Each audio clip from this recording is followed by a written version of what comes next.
Well, good afternoon, West Ham fans. It's Thursday. So you know what it's time for? It's time for the Russy Rumour Roundup.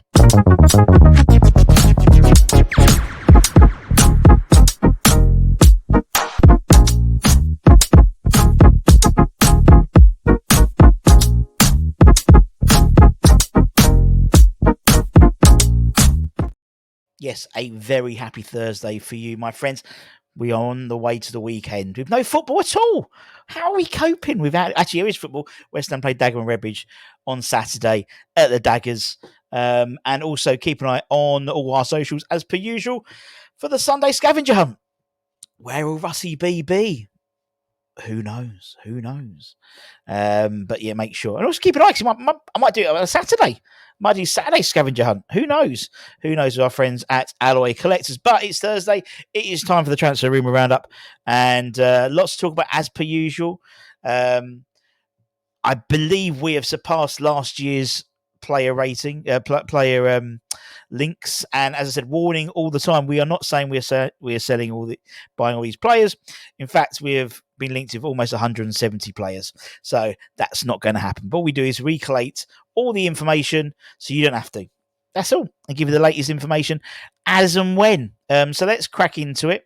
Crack on with it. And let's talk about Jean-Clair. It does seem it's like the hokey cokey. It's Todibo hokey cokey. It's in, it's out, he shakes it all about. He's off to Juventus, not off to Juventus. We are still no clear. We have conflicting reports saying we've had a breakthrough in talks. We've had some saying it's fallen through, and it had fell through in the morning yesterday. We know Juventus is likely to be his preferred destination. But according to reports, Juventus have already just signed they're in a process of signing a centre-half from Hellas Verona. And so it could be that he might not be needed after all at Juventus. So where does that leave him, in all honesty? I don't know. I mean, this is one I think we're just going to have to find out when he signs for West Ham or signs for Juventus or someone else. We know he can't be going to Man United because of the multi-club organisation protocols, but it's up in the air. Good player. It looks like we've got more irons in the fire, so to speak, pardon the pun. But I must say, I mean, I've literally, the Russy Rumour rating, the original Rumour rating, I've given it a Lamar because it really is. It's one or the other. Now, when a player favours another club, wants to join another club, I'd say that probably gives you justification to walk away. But we'll see what happens. Maybe the Lopetegui effect, it had it on Kilman. Could it have it on Todibo maybe as well?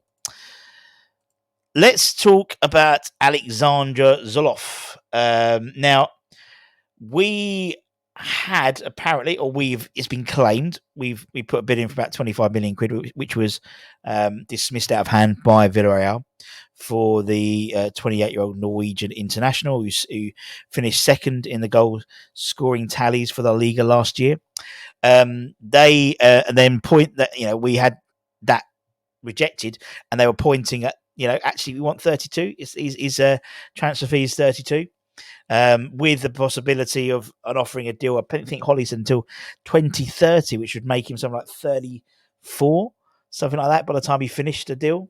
So he has a minimum release clause of £32 million.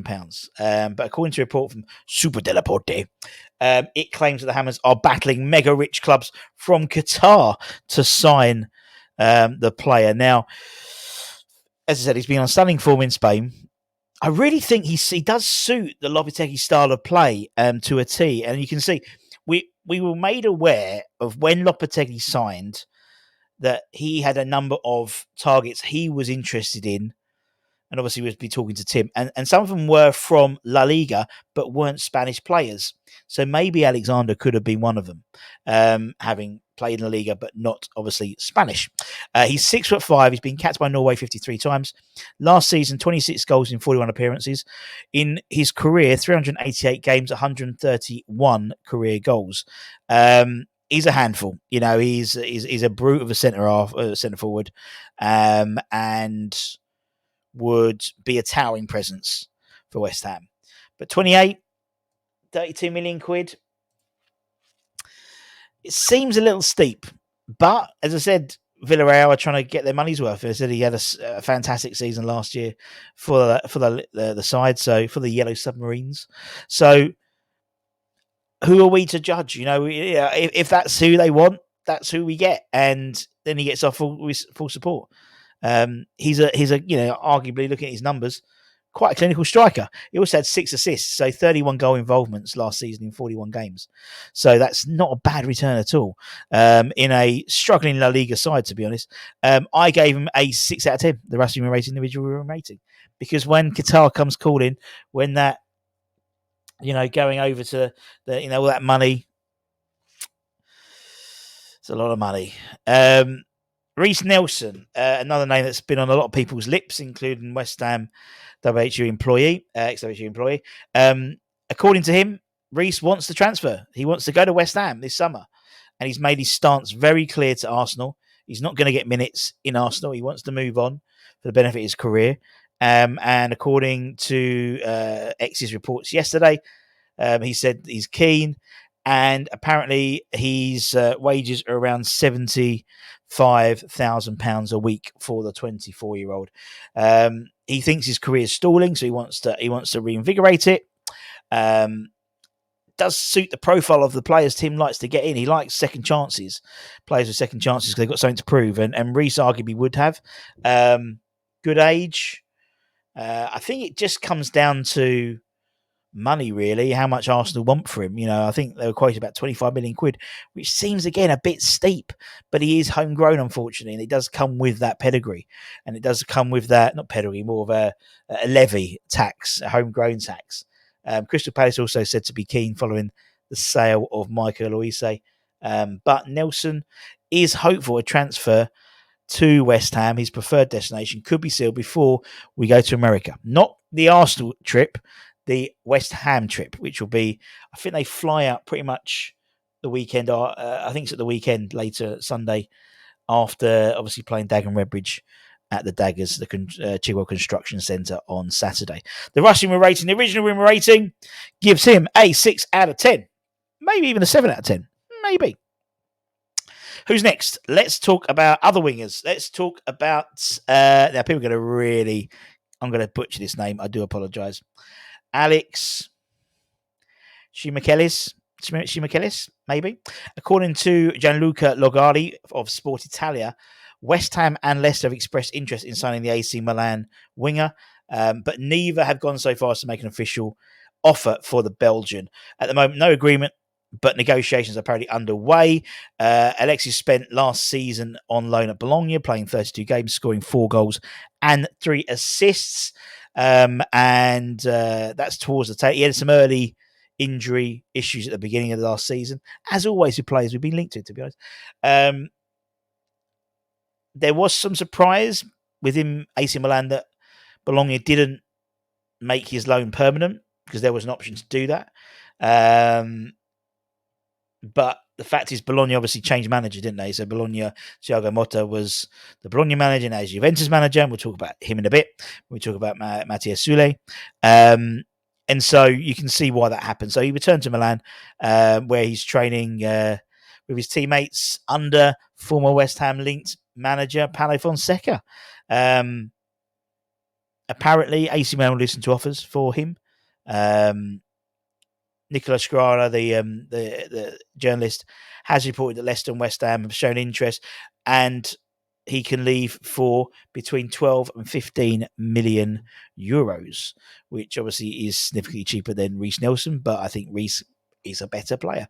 I think he's more pacier than Alexis, to be honest, but we'll see. The Russy Rumour rating, the original Rumour rating, gives him a 4 out of 10. 4 out of 10. Next up, let's talk about Dominic Calvert-Lewin. The rumours persist. Apparently, West Ham have had behind closed doors discussions with Everton about Dominic Calvert-Lewin. For me, this is surely, I see this one as surely a smokescreen. Surely a smokescreen for Sorloth, for example. I'd rather Sorloth than Calvert-Lewin, in my opinion. Calvert-Lewin obviously played with injuries. Great player when he's fit, but when is he fit? Very rarely. And for the money they were looking at about 30, 40 million quid, just can't see this one happening. I think it's a smokescreen, to be honest. So I've given it a 3 out of 10. I'm not going to grace it with any more although I did give Max Kilman a 5 out of 10, and then we signed him the next day. Hashtag just saying. Let's go back to Italy and talk about Matias Soule. Again, conflicting reports as per usual. It does seem it's a 3-horse race for Matias' signature between us, Leicester, and Roma. For me, it does seem that Roma might have advantage to them in the pursuit for him. Around £25 million. Thiago Motta's happy for him to go. One of the players that he's happy to move on. Obviously, he's trying to put a stamp on his side, his new side going into the next season in Serie A. Great player, 20 to 25 million pounds, I believe, is what's been quoted. It does, as I said, it does seem now that Roma have maybe slightly taken the front seat in the chase for Matias, but somewhere we're continually looking at and is apparently very much on our radar. But the Russy Rumour rating, the original Rumour rating, I give it a Lamar. Maybe Italy, maybe Rome is more interesting for Matias than, for example, East London or Leicester. Similarly, there has been offers apparently from Saudi Pro League as well, which obviously we would blow us out of water in terms of wages. So it's up to Matias really in terms of his career really and where he wants to go. Let's talk about Omar Sule. Now, obviously we've got the hokey cokey when it comes to Jean-Clair, and Omar Sule is a alternative. The Red Bull Salzburg player, 24, according to Fabrizio Romano. Liverpool were interested in him in January. Obviously, that changed. Obviously, a new management system in place at Liverpool. But they decided against it. However, Sule's been someone who's been on our radar for a long time. I remember talking about him last year as well. He's apparently issued a come get me plea in terms of a desire to move away from Salzburg and the Premier League being a potential destination for him. And no doubt, I think Aston Villa sniffing around him as well. But he's someone we're looking at as a tier 2. I think they see Todibo as the preference, and then the next one would be Soule. Whether you agree with that, that's up to you. But that's how I see it. It does seem that if Todibo will fall through, which I think is highly likely it will, to be honest, then I think obviously Soule is the replacement for that. Now, according to the Russy Rumour rating, the original rating, I give it a 6 out of 10. Next up, forwards. Let's do another forward. Let's talk about the Turkish. You would remember this guy from the Euros. Absolute firecracker of a player, Baris Alper Yilmaz. Now, he apparently West Ham are readying an offer of around 35 million euros for the Galatasaray frontman. According to Turkish media outlet Sabah, West Ham are interested in signing him this summer, and he's had a fantastic Euros. Has impressed many people, and also the Hammers in process. Obviously, we know Tim was out there, and several other scouts were out there sort of looking at potential talent.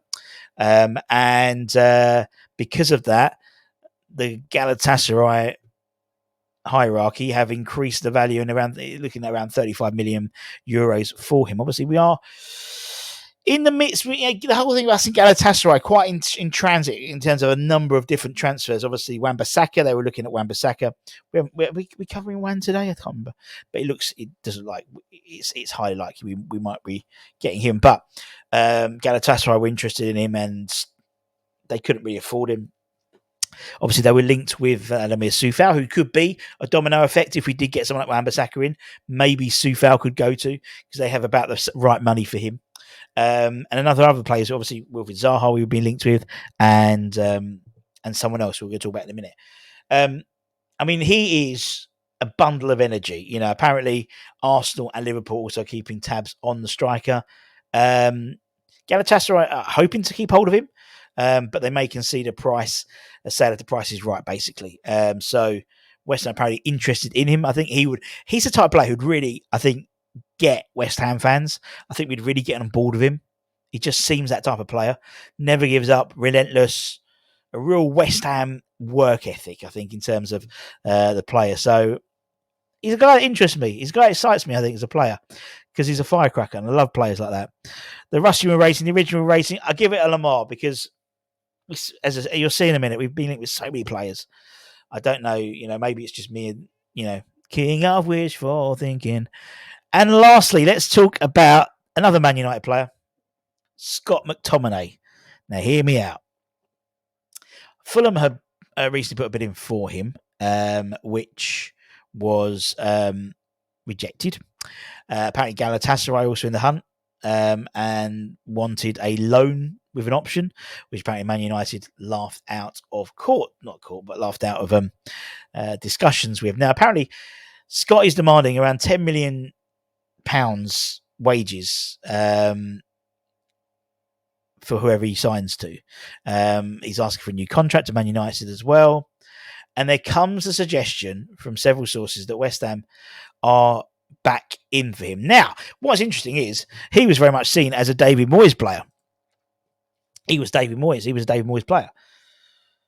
But if these rumours are true, then maybe it was a Tim Steindl person he wanted to get in, not David Moyes, because it's the same person. Now, we've seen before, a lot of players we've been linked with, like Steven Bergwijn and players like that, we were linked with January, the summer last year, and we're still linked to them. People go, they're Moyes signing. No, because these ones we've been linked with, and Tim was bringing these players to Moyes, and Moyes was vetoing them. I don't know. We've heard some reports, some rumours from people that he could be a West Ham player by the end of next week. I don't necessarily agree with that, but that's what we've been told. Obviously, we get tidbits all the time. I don't know. I can't see it personally. I cannot see it, but we will wait and see. We'll wait and see if rumours are meant to be true or not. I don't see it personally. So I'm put the rumour rating. I'm going to give it a 4 out of 10. I'm going to give it a 4 out of 10. There's no point doing that. You can't see it. I'm going to give it a 4 out of 10 just because I think it's. I can't see it. I think we'll have a resolution to the right back issue in the next week or so, or 5 days or something like that. I think it seems Kyle Walker-Peters 25 million quid they want, which seems very steep. Where I think Wan-Bissaka is a lot more in terms of price, in terms of label price, a lot more palatable. But obviously, it comes with a high wage, as Man United do. They tend to pay wages very highly. So we'll see what happens with that. I think if that's the case, there might be a domino effect. Maybe someone like Soule might move on to Galatasaray potentially, and maybe we bring in another centre right back. We were talking about Jackson from Hellas Verona, for example, for about 5-6 million quid. That could be a 1 in 1 out type policy, or 1 in 2 in 1 out. I don't know how it works. And then we've got the forward position. That seems to be a priority, the centre forward. I think whether the Dominic Calvert-Lewin thing is a smokescreen to try and force Villarreal's arm, I don't know. The fact is, with Qatari money apparently interested in him to Qatari clubs, Villarreal can sort of hold out for the 32 million. And for a 28-year-old, you're not going to get really much return on investment for that. From a transfer perspective, he might score the goals and win you the Premier League. So there's different. But in terms of transfer, you won't get your money back. He'll be a player who comes in now. But we need him. We need one. And if he is what they want, I'll back him. as always. Anyway, keep an eye on the channel. We'll have loads coming up as per usual. Until next time, take care, stay safe, stay warm, stay humble, keep the faith, and come on, you bloody irons. Much love. Bye-bye.